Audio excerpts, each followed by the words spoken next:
4 million Texas without power this week as temperatures plummeted.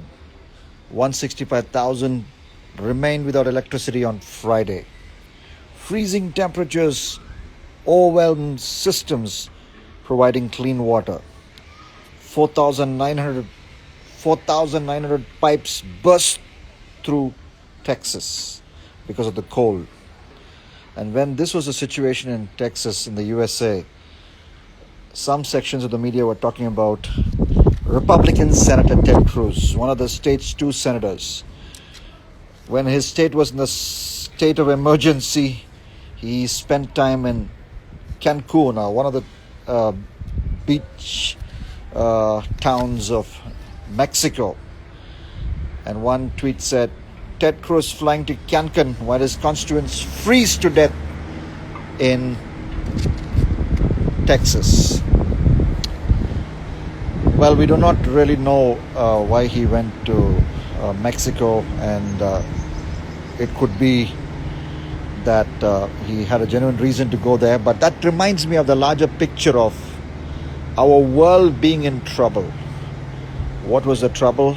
Our world being in a situation when there is no real possibility to do away with sin, which is the universal reality.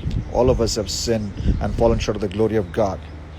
So there's a real danger of everyone in the world receiving the wages of sin, which is death. And this death, according to the Bible in book of Revelation 21:7-8, second death actually means second death, which is to go to hell and burn then forever and forever.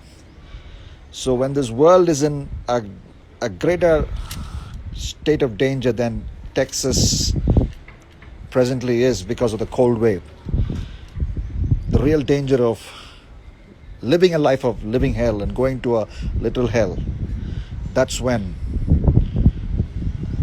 Jesus showed up.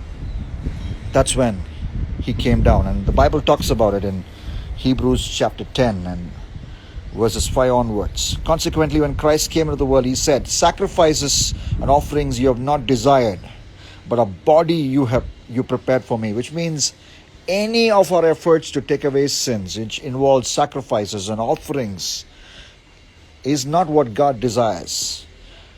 But God desired that his son have a human body. A body you have prepared for me. Hebrews 10:5. In burnt offerings and sin offerings you have taken no pleasure. So no burnt offering, no sin offering, or nothing that we humans can ever do can take away sin. In burnt offerings and sin offerings you have taken no pleasure. Then verse 7, Hebrews 10 verse 7. Then I said, behold, I have come to do your will. What is God's will for Jesus, his son, to come down to this world, to take human form, to take on flesh and bone, live a sinless life and die on the cross. And that punishment that Jesus received on the cross would open the only door for us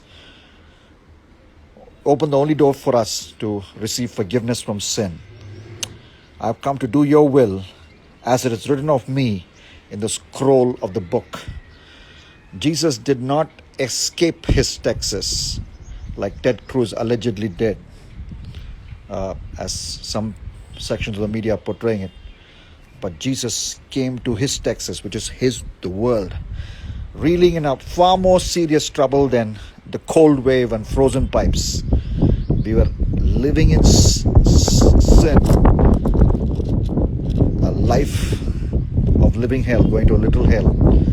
And that's why he went to the cross. And today, if we come to the cross, we receive forgiveness for our sins, and we can start a new life. Think about what I said. Journey with me in this Lent season devotions, news-wrapped Bible devotions, news-wrapped Cross of Christ devotions with Duke Jairaj. God bless.